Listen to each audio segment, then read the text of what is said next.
Go ahead. All right, hello everybody, my name's Joe. I'm Alex. Brittany. And I'm Seamus. And we are your business advisors. We're here to help you improve your business, which is called the Mocha Shack. You are a coffee company that's about 4 years old in Catonsville. So your main market is the Catonsville area, and your specialized target sub-market is UMBC students. So the first thing I want to talk to you guys about how to improve your business is called resegmenting. That is honing in on and learning more about your customers' needs in order to improve your business practices to tailor them to what your customers really want. So when we're thinking about UMBC, we've got a bunch of college kids, not a lot of disposable income. You want a good priced cup of coffee.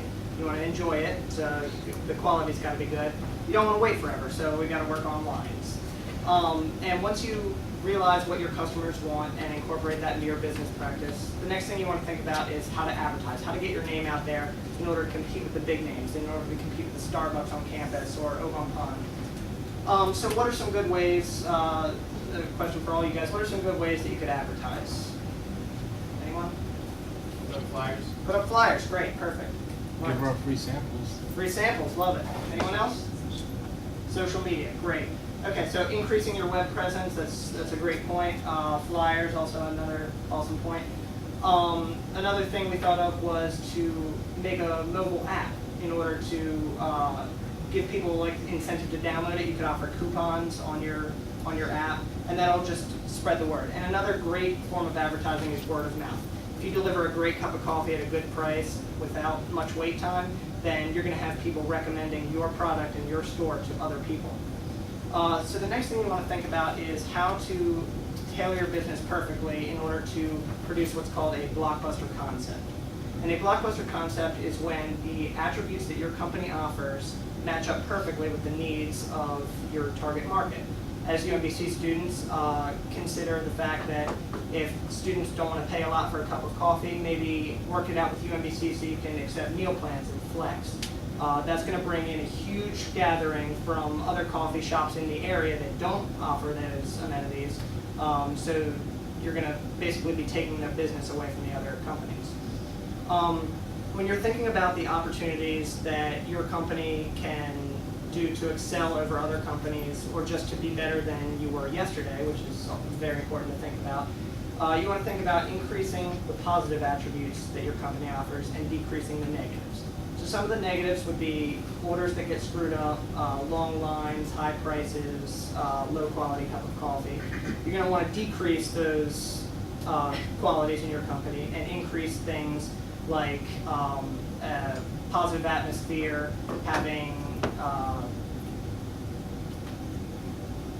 better coffee, having lower prices. And two things you really want to consider at every turn is why and what's stopping us. So what's stopping us more looks at the positives, the opportunities that you haven't expanded into yet. So what's stopping us from accepting flex and meal plans from UMBC? Well, we need to go to UMBC and we need to work out a contract with them so we can be reimbursed for the meals that we accept. And the why aspect is why are more looking at the negatives of what our company is doing. So why are we taking so long to get everyone's order? Could it be that we only have one register? Maybe we need to make more registers. So I'm going to pass it on to Alex, who will help you understand more about how to improve your business. Cool, thanks, Joe. So I want to talk to you guys about revolutionary reconfiguration, which really means changing your business model. So you guys are around for 4 years right now. You guys are doing pretty well, but there's a lot of things you guys can be doing better. So the question is, do you guys stay with your original business model right now, or somehow you change it? Through customer ratings, they said that, you know what, your aesthetics is awesome, your place is great, very welcoming, but it's a cost or something. So what can you do? So we're going to talk about 3 different things: who, why, and how. So who is not your customer right now? Right, UMBC around the area. So what's the target age that you might not be hitting? Anyone who is younger than 18 who might not be at UMBC, or anyone who might be older who doesn't really need caffeine. So why are they not your customers? So for anyone who's under 18, maybe someone who's in elementary school, they don't need that caffeine. Do you guys offer any options? What kind of things can you guys offer for younger individuals? Milkshakes. Apple juice. Apple juice. Stuff that goes with coffee. I don't know. Exactly. So like food options, right? So a lot of people like sometimes I'm gonna get a soda, I'm gonna get some chips or something, or even get a sandwich. So you wanna provide more options for those. So maybe, you know, for older generation, they may not like coffee. What else can coffee? Tea, right? Maybe a place to sit, nice quiet place to sit and read a newspaper, maybe a poetry area, or maybe some music that can be playing. So that's sort of your why. Why are these people not here? So how can you change that? By maybe investing more money into your coffee beans, so you get better coffee and less in your furniture and aesthetics. Maybe remodel the area so you know that can better fit that. And also, how can you get your name out there? Right? You guys are growing. You guys are getting there. So maybe like Joe said, using a mobile app that gives incentive. We're using Facebook, Instagram, and Twitter as an incentive with different rewards. Like take a selfie with best selfie of the week and then win a free cup of coffee or something. So you want to be creative, right? And so statistics say that traditional businesses typically fail within the first 95% of traditional businesses fail within the first 5 years. So you guys want to be creative. You guys are surviving, but you guys are thriving. And so you guys are hitting that 50-year mark. So you guys want to be part of the 5% that succeed. What's our really good? Thank you, Alex. All right, so I'm going to throw a word at you guys: competition. You've dealt with competition your entire life in a variety of ways, whether that be getting better grades than your classmates or competing with your siblings for your parents' attention. This is very much the same. You're competing with other coffee companies in the area, down the street, wherever, to try and do better than them. You are aiming to get those critical funds. You want to compete against them to get those critical funds. So you've got to show your investors, they've already invested in you somewhat, you've got to show them that you have a turnout, that you can prove to them that your competitors aren't even worth it. You are the business, you are the Mocha Shack that they want to invest in. So in order to do this, you guys need to think about your key ratios. Your key ratios are things like your annual sales growth, your customer satisfaction, or your error rates. Really want to pay attention to these. Now, because you guys are 4 years old and you've been around for a while, you have information that you can look back on. Companies that have just started out, they don't have enough information. You guys do. You can look back, see what you've improved upon, what you can do better, how your competitors are doing. That information is readily available. And you can find out what you can do to be better. So one of the things that we want to help you do is revitalize your company and create a better business model.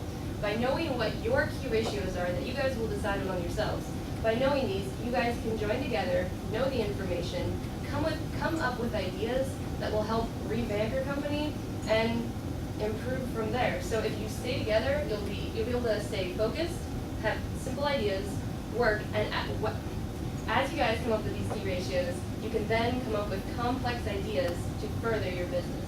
By doing this, by furthering your ideas. So then you want to keep up to date, because we can't tell you how many companies we've helped out that they are now, or they're still with paper and they need to, go to computers. They want to make sure that, you're not getting held back by outdated systems, that you keep up with technology. You guys are all young, you're in the technology age, it will work out.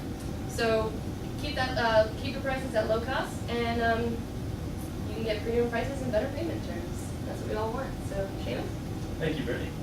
Alrighty guys, so bear with me here for a minute. I'm going to touch upon some things I said, but really hound upon the important ones. I want you guys to think back to the last time you were in a store and you waited in a really long line to get to the end and have your product messed up. Or better yet, you were behind somebody or in front of someone that had their product messed up.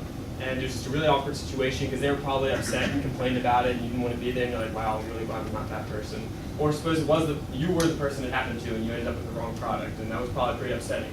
That's what a lot of younger companies are trying to avoid, because it's a hit or miss when you first show up in a new company. You either like it and go back, or you don't like it and you never go back again. So especially with younger companies, what you want to do is invest in technology. A lot of younger companies, they don't do that. They're willing to take the hit elsewhere, and they're not willing to invest in technology to keep the customer happy. So what you guys need to do as a young growing coffee company is think about the things you can improve upon to make the customer's life better. So maybe make the door on the way out lighter so they don't spill their coffee and drinks and stuff on the way out. Make the cash registers faster so you're not waiting for a credit card machine to print out a receipt. And another thing that this does is it shows investors that you're willing to invest in yourself. You're confident in what you guys are doing, and you're willing to make the customer's life easier, and that you're willing to take the hit for your own profit to make someone else's life better. So that's what investors are definitely looking for, and that's what you guys really need to hound upon. Now, we're going to be here for the next hour or so. We get paid by the hour, I believe. So if you guys have any questions, possibly critical, take a minute, think about that. We'll give you guys a chance here at the end to ask us any further questions you may have. But we hope you guys take the advice that we've given you to heart, and that you stay as one of that top 5% that Alex mentioned earlier. So, thank you.